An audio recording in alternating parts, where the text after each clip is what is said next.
today I'm going to talk about something that was on my mind. It has to do with Emmett Till. Not too long ago, I mentioned that Emmett Till had a father, and his father's name was Lewis.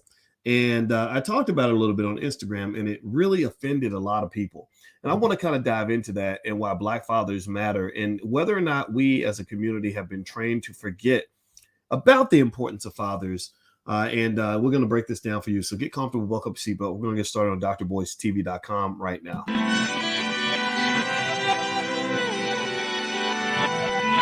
Here we are, clearing the isms, cataclysm, great.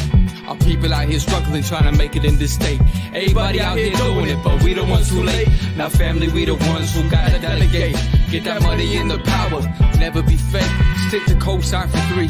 What did he say? Create jobs, support our own. Educate the same and buy back your home. Got 3 degrees, triple 10. 3 PhDs, now we on the CNN. DBTV, let's talk about negligence. Ignorance is bliss, but we can turn it to intelligence. Believe none of what you hear, half of what you see. Let's break it down here on Dr. Boyce TV. Here we are. Hey, what's going on, guys? Welcome to drboycetv.com, the home for intelligent Black people. My name is Dr. Boyce Watkins, and I want to say hi to everybody as you come in. Shout out the city that you're from. Let me know what city you're from.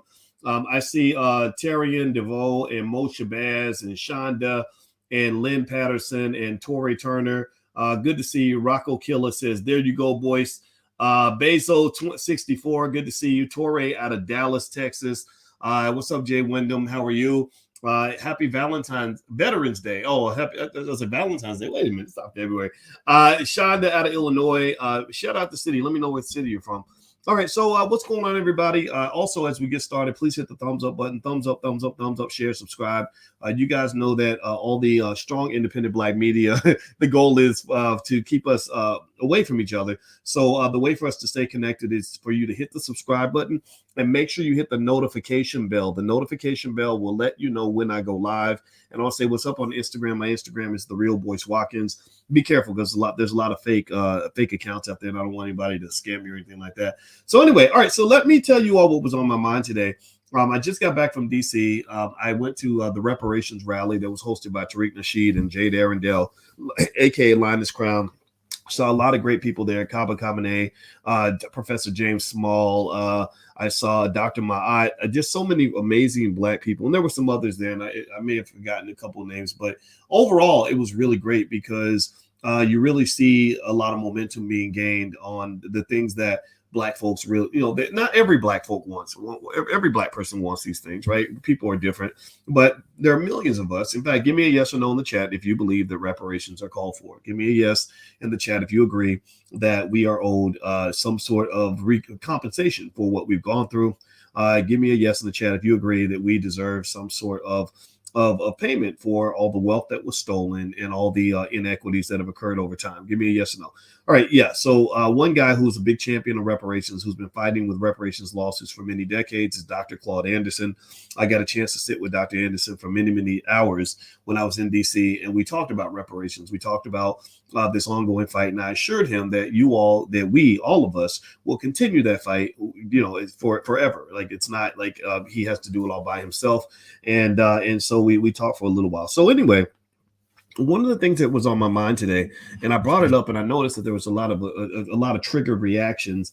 Was I for some reason, when my wife and I were on the way to the gym, I was thinking about Emmett Till, and I saw Whoopi Goldberg doing an interview about Emmett Till, and I think there's an Emmett Till movie coming out or something like that.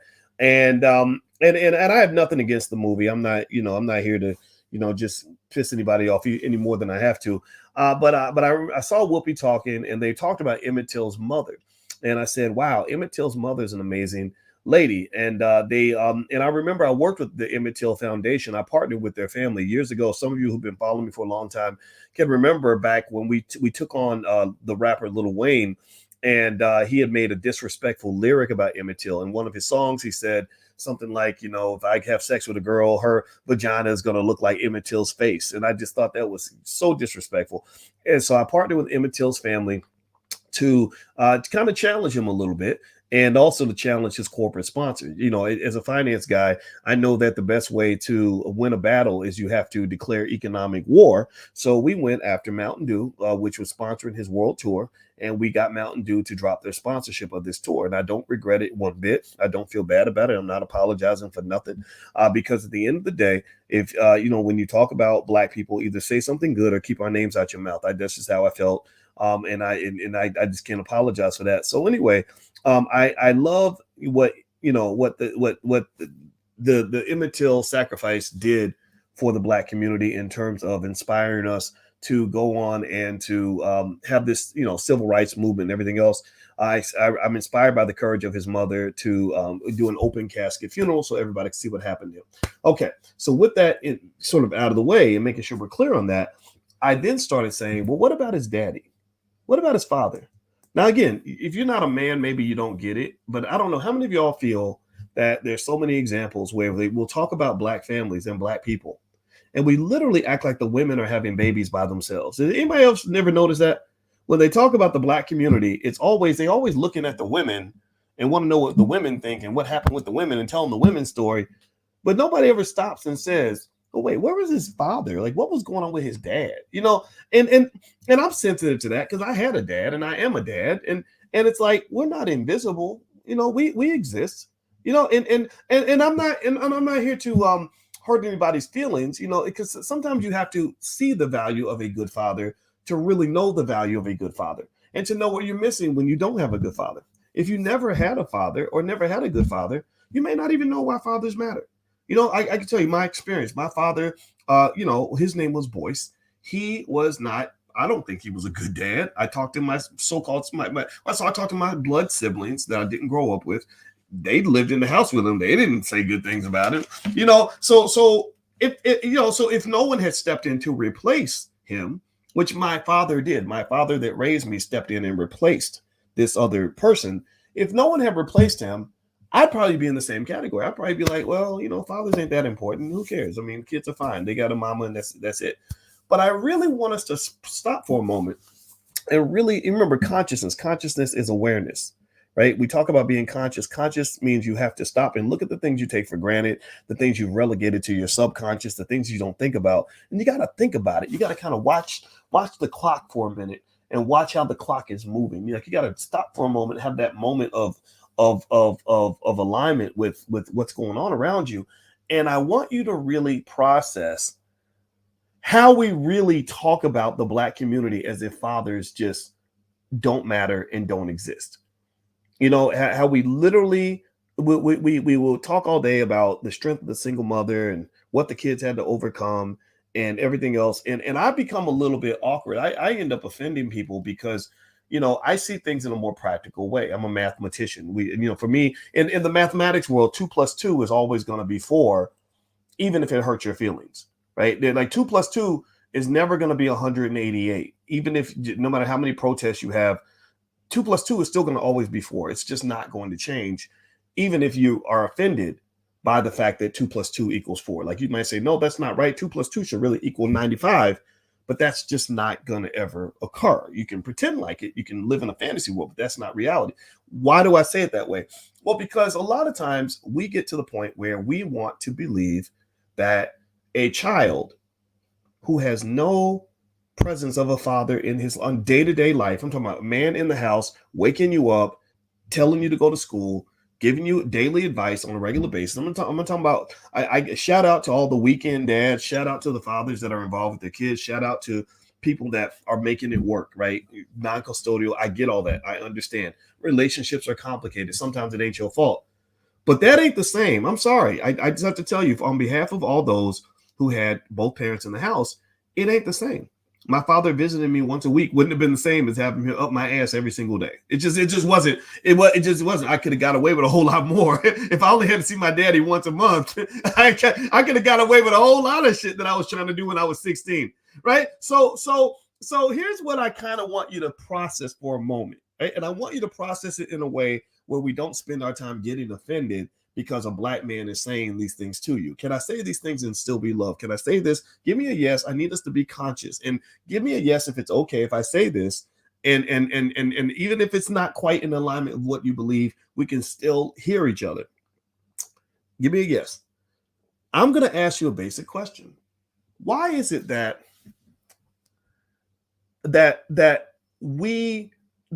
people get offended if I say, a child is really damaged if their father's not in the house?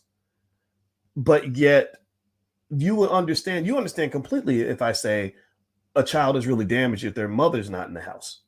Like, why is it so easy to understand that a missing mother will damage the child beyond repair? Kid grows up, goes to prison, becomes a serial killer, gets involved in all kinds of stuff, wants to sleep with hookers for the rest of his life. Like, really, think about this, right? If I say, well, little Pookie crazy, but he didn't have his mom, and people like, oh, well, then that'll mess her meal, man. That will mess up your head, dog. I'll shoot without your mama. You mind it, right? We get that. But if I say the same thing about the father, like, people will be like, oh, well, he didn't have a daddy, but he turned out just fine. So we think a child is perfectly fine without the father, but it would be a catastrophe to have the child without the mother. Or we understand if a child is screwed up because they didn't have a mom, but we think that not having a dad is not a big deal. I'm just going to challenge that a little bit. I'm going to challenge that by starting off by just telling you, again, this is my point of view. You don't have to agree. It's okay. This is a space of free thinking, we believe in freedom of speech. We don't do the Kyrie Irving routine out here. We don't tell you what to think. But I really want you to kind of think about this for a moment, because again, as a mathematician who grew up believing 2 + 2 = 4, I look at cause and effect. I look at something a lot of people don't really think about. I look at cause and effect. So I look at a community where your wealth is consistently doing a nosedive. Your wealth is going down. It's not going up. Slavery ended 150 years ago, but it's not like you're climbing out of slavery, right? I'm flying airplanes now, so I think in terms of climbs and dives now. I'm actually getting my pilot's license. It's so much fun. I'm actually going to do another training session today. And so your wealth is kind of doing a nosedive, right? It's losing altitude. And then also you have children that are traumatized at every level. You have little girls and boys, who are being molested and ended up in the street and just ended up in tough situations. Mothers taking care of kids, God bless them, taking care of several kids by themselves. It's really, really hard. It's very traumatic. A lot of fathers going broke because they try to pay child support on 4 or 5 babies' mamas, which is really hard to do. Even if you're a millionaire, that's still hard to do because they just charge you more money. And then on top of that, it sucks because you pay all this money and then your kids don't even like you that much. Like, it's kind of chaotic. Would you agree with me that kind of the black family is like a little bit in disarray? Like, how many of y'all agree? I look at it and you ever cringe when you hear about a situation like I heard a guy. There was a guy that it was actually a baby daddy to a young lady I used to mentor. And I said, how many kids does he have? And she said 27. She said he had 27 kids. And I said, wow, that's a lot of reproduction there. That would make a rabbit jealous. And then he gets killed. He's in the streets, he's thugging like the rappers want you to do. The culture, this is the culture they create for you. This is you have people that put billions of dollars into creating this culture. Well, these little black boys grow up wanting to be thugs. So like a lot of thugs, he ends up dead. And now you got, and in my mind, I'm visualizing 27 children going through life without the guidance of a father. Not like they had much of a father anyway. You had 1/27th of a father, but still, like that's something that I think as a community, we got to really talk about that. And we have to have our own conversation without it being distracted by whatever white liberals want you to believe about your situation or whatever white conservatives want you to believe. I don't know. I'm not into that.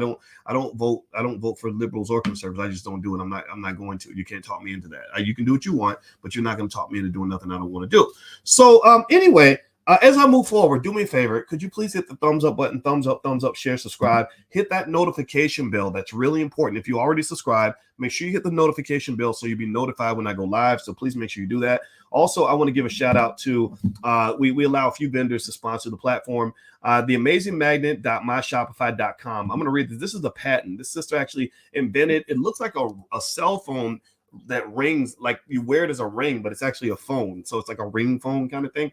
And that's her website. And her patent number is 863-4886. And they want to attract major technology change such as Apple, AT&T, etc., for the sale of new upcoming patented technology, telecommunications product conception. So that's the URL. If you want to go take a look at theamazingmagnet.myshopify.com, feel free to go take a look. And also, if you want to sponsor a Dr. Boyce shout out to help us support the platform, but also will support your business, just go to drboycefinance.com. The URL is right there on the screen, drboycefinance.com. Okay, so because I'm a finance guy, and later on, by the way, I am going to come back and talk to you guys about the stock market and all that. I just wanted to talk about this because I think that you have to really, and I've explained this, but I want to make sure I keep on explaining this to you, that you can't talk about Black wealth without talking about Black family structure.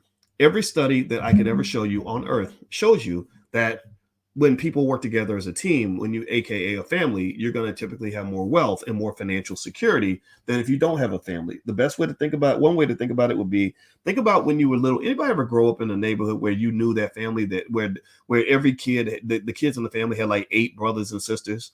You know, like maybe you grew up down the street from the Wayans family and there was like 10 of them. You know, did you ever think about what happens when one of those kids gets beat up? What happens if one of those kids goes to school and somebody tries to bully that kid? Like what's going to happen to one of the Wayans kids if somebody, you know, beats them up after school? You think it's just going to happen? It's not going to be a big deal? What do you think? No, the whoever decides to pick on a Wayans kid is going to get that ass beat for like the next 5 years. Like you're going to have people coming after you forever. So people will say, "Oh, I'm not messing with the Wayans kids. They got too many of them. There's too many of them." Right? So ultimately, family makes a difference. Family is like a gang affiliation. Gangs, collectives, groups, animals running gangs, animals running packs, right? So groups have strength. If you operate as a group, then you can accomplish things that you cannot do as an individual. So the way to disempower a group of people and to make them poor and to make them weak is to keep them divided. So they never operate as a group. And the way to gain strength is to operate as a collective. So your family is part of your first collective. Mother, father, bunch of siblings, everybody's on code. Nobody's getting bullied after school because if one of the kids gets bullied, all their siblings will be out there ready to tackle that ass, right? So ultimately, wealth kind of operates the same way. So when you have family structures and you get together, you make a baby, you know, 2, 3 kids or whatever, and then the father and the mother divide, and then the family's kind of divided, then you have vulnerabilities, you have loopholes. So for example, again, because I know that 2 + 2 is 4, and because my father also was a cop, he would tell me he worked in the crimes against children unit, which was so disturbing that he had to get therapy. Every cop I know who worked in the crimes against children unit, where they had to constantly see kids getting molested, kids getting abused, terrible things, you know, raped and murdered. I mean, just terrible things that would happen to these children. They had to go, the cops have to go get therapy. And so God bless the officers that do that job because it's hard to do. Well, one thing that I saw, and every cop I've talked to confirmed this, that one of the number one reasons that a lot of young girls get molested in the Black community is because their mother has a boyfriend that is, you know, doing things with the kid that the mother doesn't know about. And so ultimately, and or may even be something not quite as dramatic. It might just be that man beating up your son because he doesn't like your son, because that's not his son. A man does not typically beat up his biological son, but studies actually show that there can be hostility formed between a man and his non-biological son.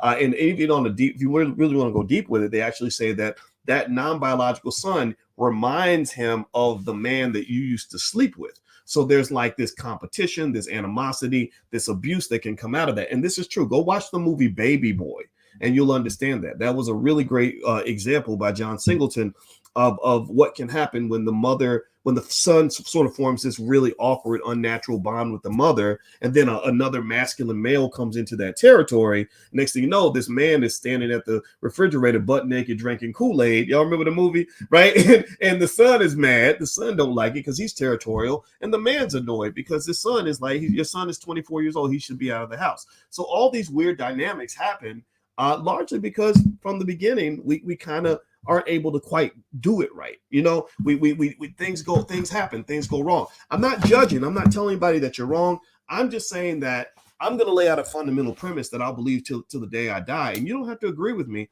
but I believe that children tend to be better protected when their biological father is around, when he's around every day and involved in their life.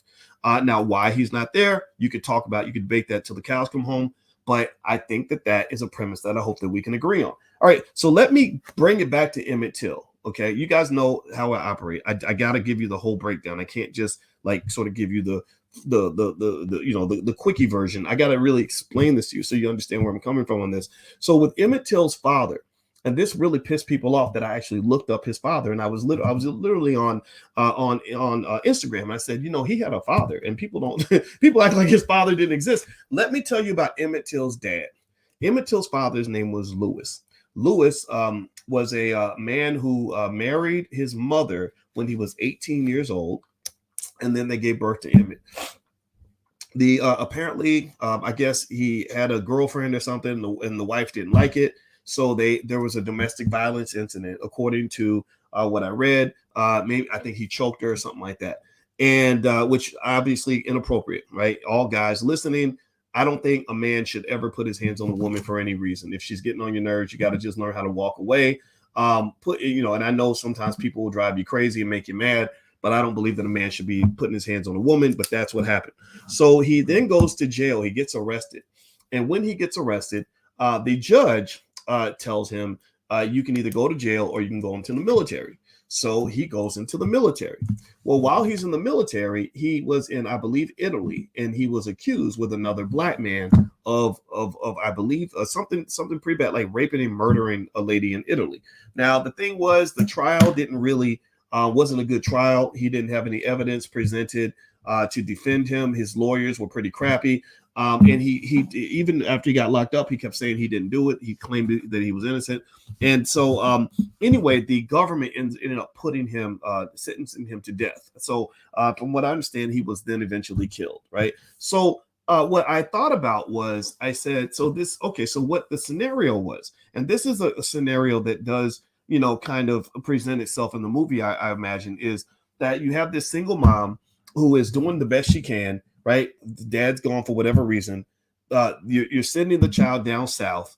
Maybe it's because he wants to be down south. Maybe it's because it's just a summer vacation, or it could also be because maybe she's working a lot and needs some help. Right, most single moms I know that have kids, they need help, they need support. So a lot of times when that second parent isn't there, it becomes a grandparent or becomes an auntie or a cousin. Right, other people step in, and they end up helping with the child. So Emmett goes down south. The situation happens with this white woman. An angry mob of white men get upset, and they eventually kill him. Now, what I laid out, and I wasn't necessarily saying I know exactly how this played out, and I'm not armchair quarterbacking any of this, but what I was kind of asking was, I said, I wonder what would have happened if things had worked out and his biological father was still around. I mean, his biological father was a strong man. He was a military man. I believe that children with their biological father around tend to be more protected. Maybe if his father was in the house, his mother wouldn't have had to send him down south, where, because the South was very dangerous at that time, right? So, a lot of people left the South to go north in order to be safe. So maybe that things would have been different, because I can tell you this. Here's what I'm gonna lay out something that probably sounds kind of old fashioned to you, because I think that we've gotten so used to thinking of the Black community as a community of broken families. But let me tell you a little bit about our household growing up. My father, who was a military man and a police officer, he was my father that raised me. He wasn't my biological father. My biological father, prison, drugs, all that crap. Didn't really get to know the guy. But the father that raised me, had guns. He was a very strong man. He did not allow us to really go hang out at other people's houses like that. He didn't allow us to go and be gone for the whole summer, because he was a cop.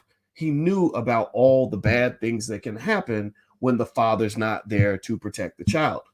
If somebody had come in and tried to molest my sister, my father would have blown his brains out. My father would have protected us by any means necessary. Now, I had some people that said, I think they took offense to it, and I get it. And I don't want anybody to be offended, because there's a lot of single moms in our community, and you do your best, and I love you for it. I think it's amazing. My mother was a single mom until my father made the decision to marry her. So it's not really blaming anybody, but it's really kind of like asking, is there another possible narrative that we can think about when it comes to Black families, other than this narrative presented by, say, the Emmett Till movie, that this happened, you're a victim, there's nothing you can do about it.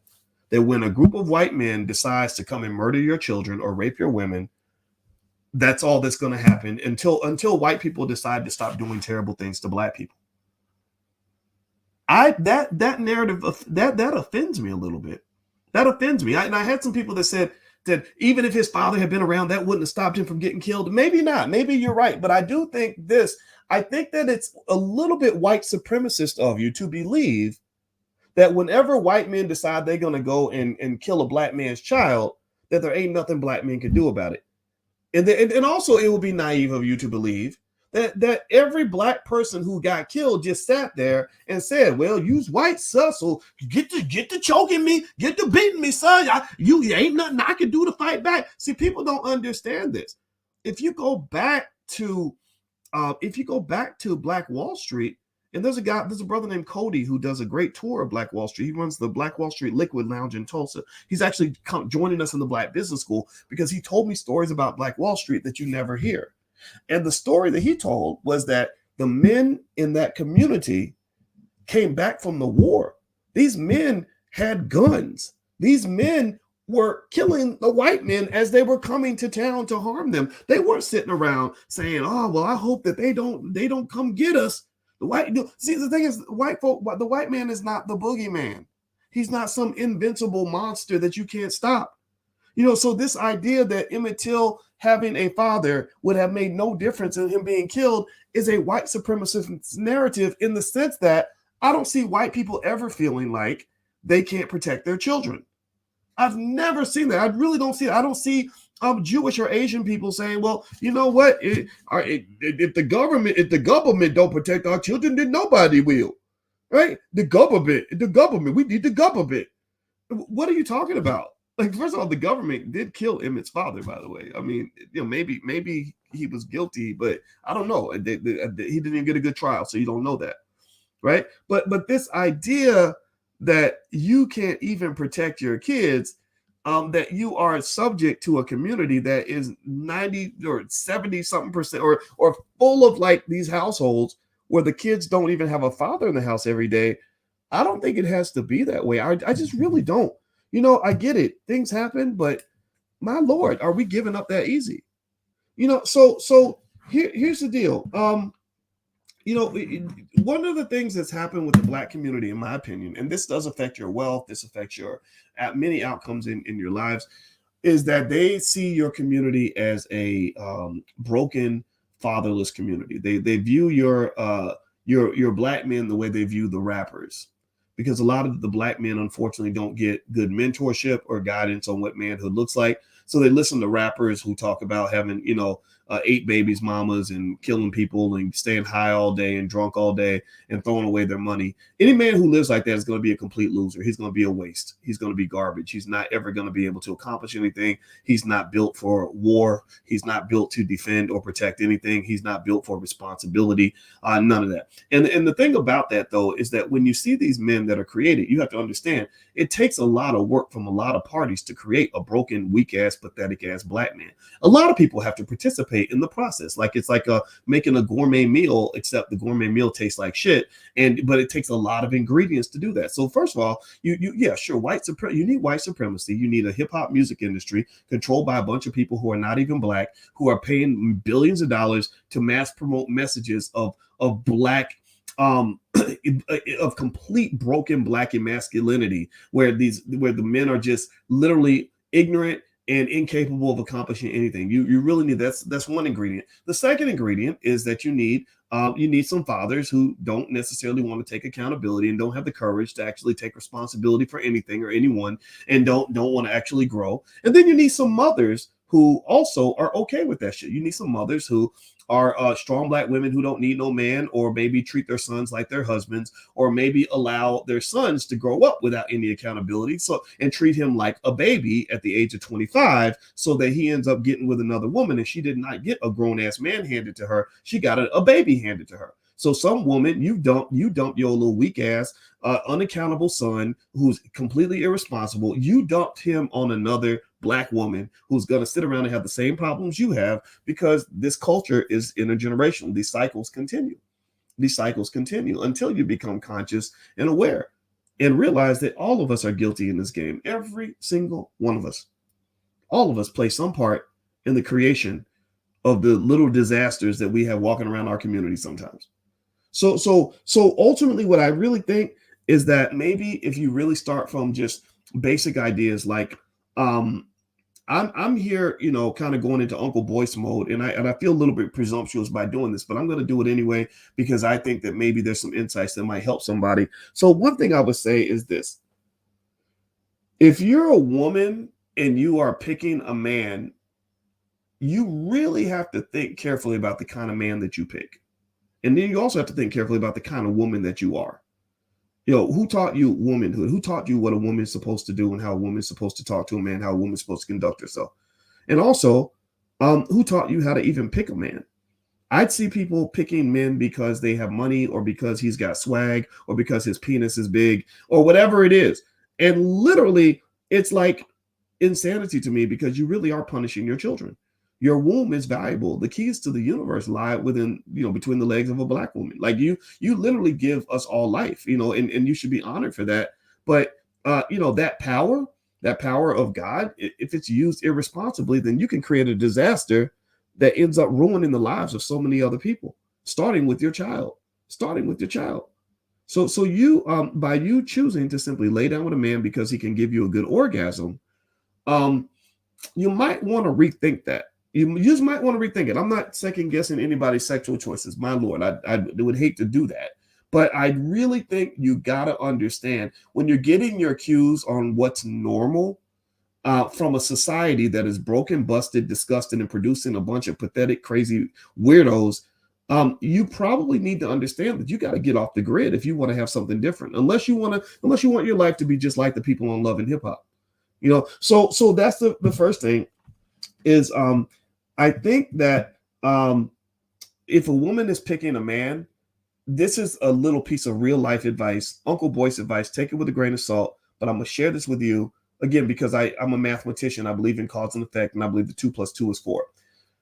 If I were a young woman picking a man to even come anywhere near my bedroom, you know what I would look at?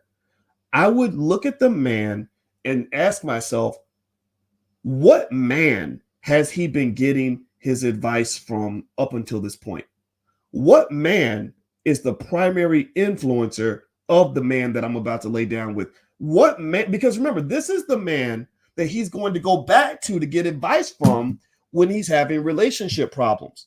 And there's some men who say, oh man, dog, just go get it. Go do what you want to do. Get you a pack of hoes. Go live the Nick Cannon life, right? And then there's some men like my father, my brother and I are both married. And you know what happens when we get pissed off at our wives? You know what we do? We call our dad. And my dad's, who's been married to my mother for 48 years, will say, okay, I know you're upset, but here's what it is. You got to deal with that. You need to go back home. You need to work that out with your wife. Do you understand how important that is? I mean, are y'all getting what I'm saying? Do y'all understand what I'm saying here? Do you know the difference between a man getting advice from a man who's been married 48 years versus a man getting no advice at all?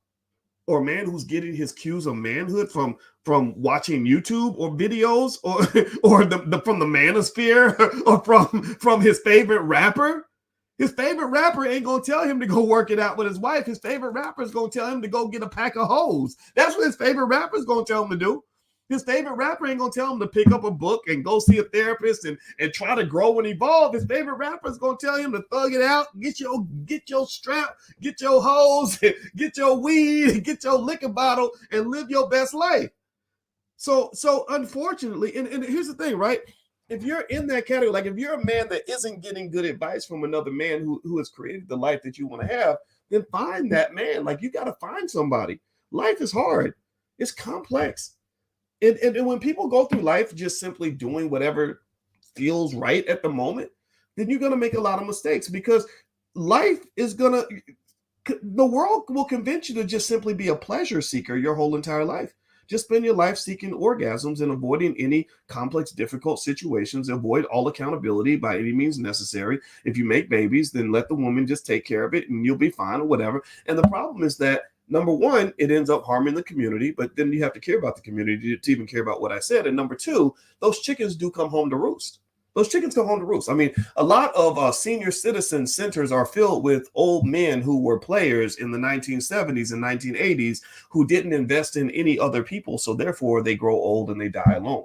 They have nobody that loves them enough to even come see you because you didn't invest in people. You just were investing in pleasure or whatever, or avoiding accountability at all costs. So you never built anything. That's the point. You never built anything. And in many cases, that lack of building isn't just in terms of family. It also will come in terms of wealth. That same guy who doesn't have any family also might be the guy who has no insurance. He also might be the guy who has no inheritance. He has nothing to leave anybody. So when he dies, people have to have a GoFundMe to bury him. And it doesn't even matter because very few people show up at the funeral, except maybe a bunch of babies' mamas who, might fight a little bit or whatever. But for the most part, there's nothing there. There's no legacy there. You're a man. You didn't really build any kind of kingdom to honor you. So therefore, the question becomes, what contribution or lack thereof did you even make to the space that you care about? All right. So, but the thing is, though, I think it's really important when we're talking about rebuilding the families to kind of really talk about women too. I don't like it when you talk about these issues and you only talk about one gender. That was my only bone to pick when Kevin Samuels was here. RIP to Kevin Samuels. I didn't dislike what he said. I thought he actually made a good point in a lot of cases, but there were sometimes where I'd be like, why are we only talking about women? Why is every thumbnail a picture of a woman? What about what we're doing? Like, you really think that what's wrong with our community is that women won't adjust to us? But I also think on the flip side, you see a lot of women who unfortunately were I think for men, the same thing could be true, right? If you're trying to build something with a woman, you have to think about what you're building and whether or not she's even capable of building the vision that you have. If her whole life, she never even saw what a family looks like, where the mother and the father are compromising and working together and giving in to each other and submitting to each other, I don't really know if it's going to actually work to try to build something with a person like that. Because what's going to happen is as soon as somebody gets mad and they're not getting their way, they're going to burn the whole building down. They're just going to throw it all away. So I can say that one privilege I had was when I grew up and I saw my parents constantly submitting to each other. I would see my mother mad about something and saying, no, this ain't right, blah, blah, blah. And my father would be like, well, I ain't doing it. And then my mother would be like, well, okay. And the same thing would happen on the other side. My father would be like, oh, hell no. And my mother would be like, oh, you better do that. And my dad would be like, okay, all right, well, your mama said we got to do it, so we got to do it. You don't have a world like that, right? So building things like family and all that, it's worth it if you love your kids, right? It's worth it if you love your kids because kids are better protected in families. They're better protected when they have the father in the home, because fathers, we have the big muscles and we carry the guns and we have the testosterone, which is designed to protect the child. Nobody was going to come in my mother's house or in my father's house and molest my sister. They would have died. They would have been killed for that. Same thing. I was protected, right? So a lot of times our kids are not protected because there's no male around to look out for them. Or a lot of little girls grow up never knowing a man who really wants to make sure you're good, who isn't also trying to get something from you, right? Who isn't trying to sleep with you or whatever, right? So that type of love, I think, is something that our kids deserve. And if you agree with that, right? So some people don't get it. Some people think that this is crazy, weird, judgmental stuff or whatever. But those who get it, you got to plan for that. And not only do you have to plan for that, you meaning when you have kids and all that, you got to plan for that, but you got to make sure you're planning with somebody who also is planning for that. And then also, in addition to that, it's hard, right? This is really hard. You not only do you have to plan for it with somebody who has the same plan, but you got to make sure that they even know how to make the plan. So think about it like building a house. I want to build a house, and I want to find somebody else that's going to help me build a house. Like your marriage, your family is your institution. That's your house. And I go to my homeboy and I say, or let's to make it make sense, let's pretend like my home it's a home girl, right? Because anyway. So I say, hey, let's build a house together. And she's like, yeah. And I'm like, yeah, if we build a great house, then we can be warm and we can have a place to live, we can have property. And she's like, yeah. So then I'm like, okay, all right, so I'm gonna bring some money. I read all the manuals on how to build a house. My parents have shown me home building my whole entire life, so I'm ready with the blueprint. And then let's say she says, well, I don't got no money. And I'm like, okay, well, maybe you can help us figure out what materials we need. And she's like, well, I don't know what materials you need for a house. And then let's say that I'm like, okay, well, you know what? I'll take the lead, and you just do what I ask you to do, and we'll build this house together. And then, let's say she's like, no, I want to have 50-50 say in how this house gets built. And then you're like, but you don't know how to build a house. Nobody taught you how to build a house, and you ain't bringing no money to the table. And so I don't care. I don't care. The way we're going to build it, we're going to build the house with mud. We're going to use mud and crayons to build a house. And they're like, but you can't build a house with mud and crayons. I've been studying home building my whole life. That don't work. Well, no, we need mud and crayons, right? So my point is, here's what I'm saying.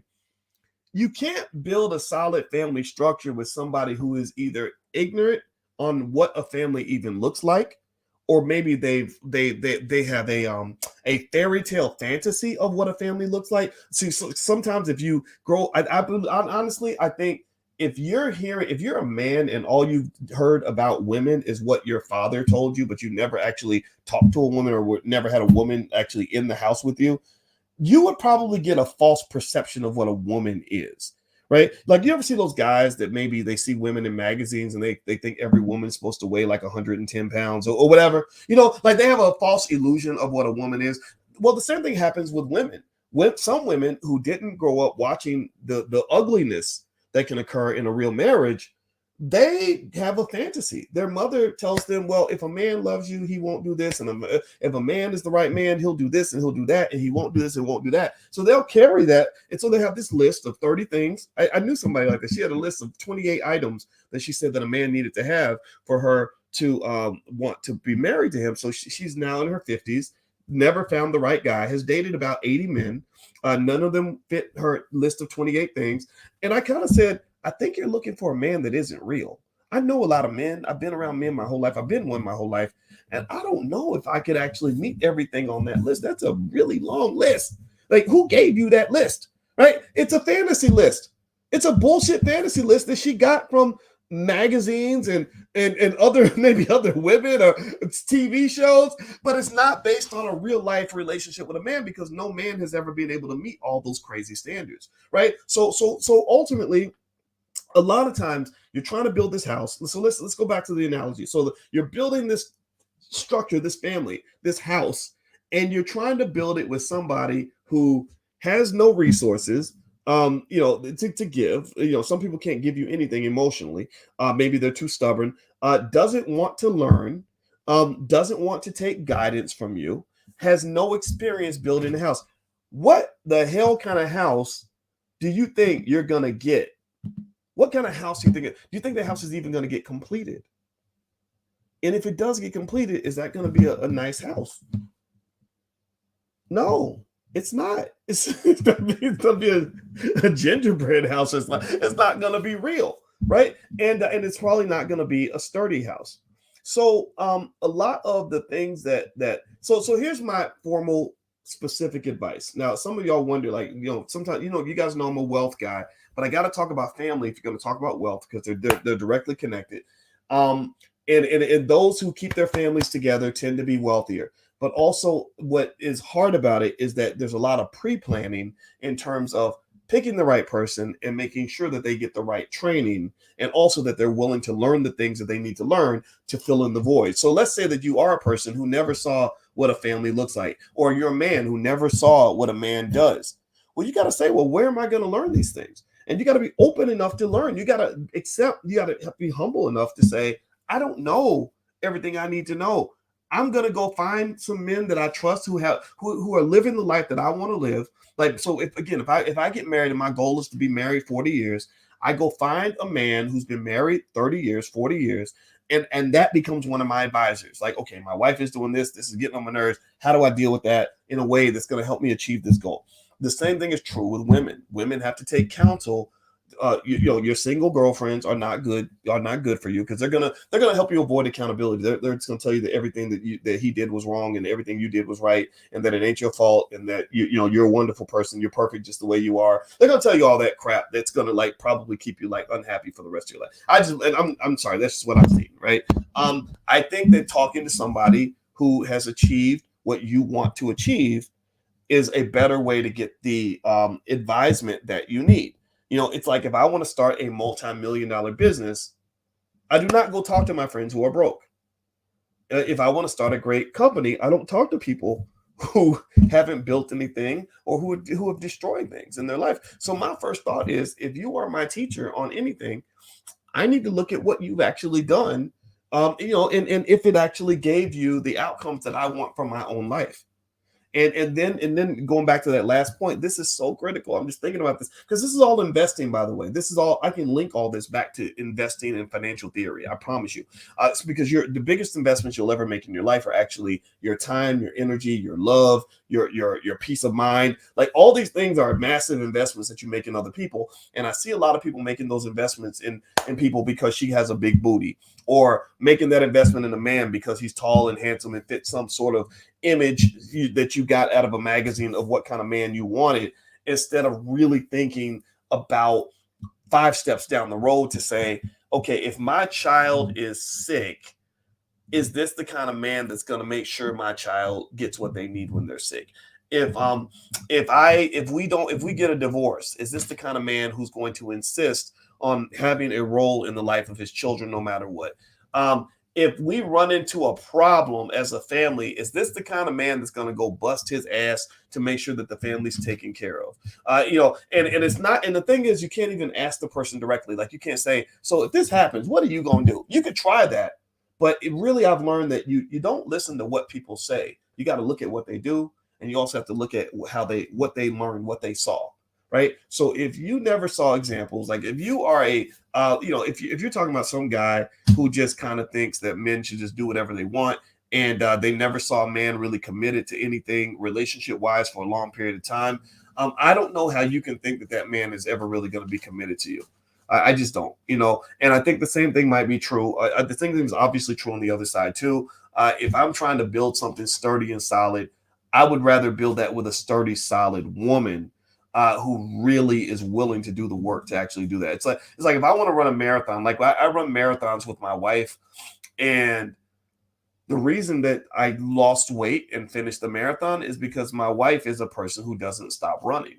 Now, if my wife was obese and didn't want to exercise, that would not be a good person for me to try to run a marathon with, because the minute I get tired, she's going to get tired too, and then we're both just going to give up.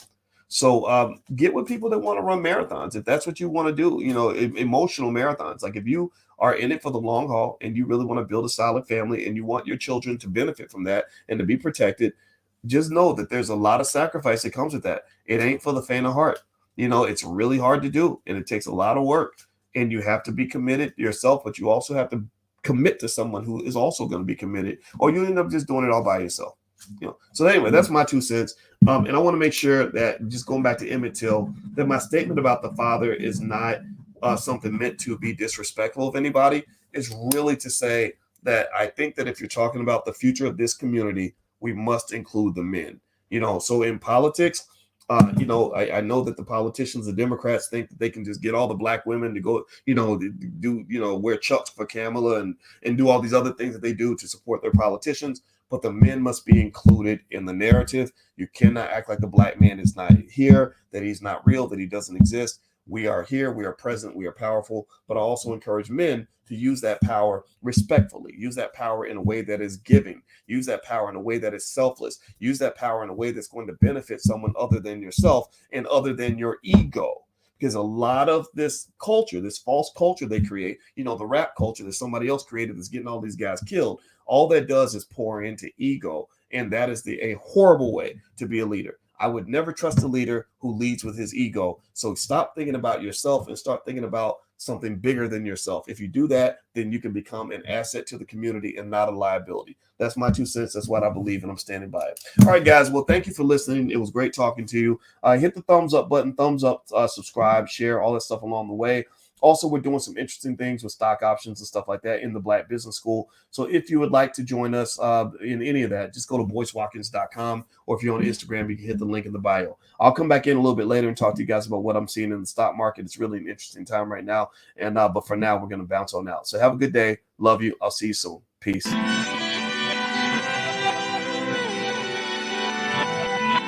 Here we are, clearing the isms, cataclysm great. Our people out here struggling, trying to make it in this state. Everybody out here doing it, but we the ones who late. Now family, we the ones who gotta delegate. Get that money in the power, never be fake. Stick to cosign for 3. What did he say? Create jobs, support our own. Educate the same and buy back your home. Got 3 degrees, triple 10. 3 PhDs, now we on the CNN. DBTV, let's talk about negligence. Ignorance is bliss, but we can turn it to intelligence. Believe none of what you hear, half of what you see. Let's break it down here on Dr. Boyce TV.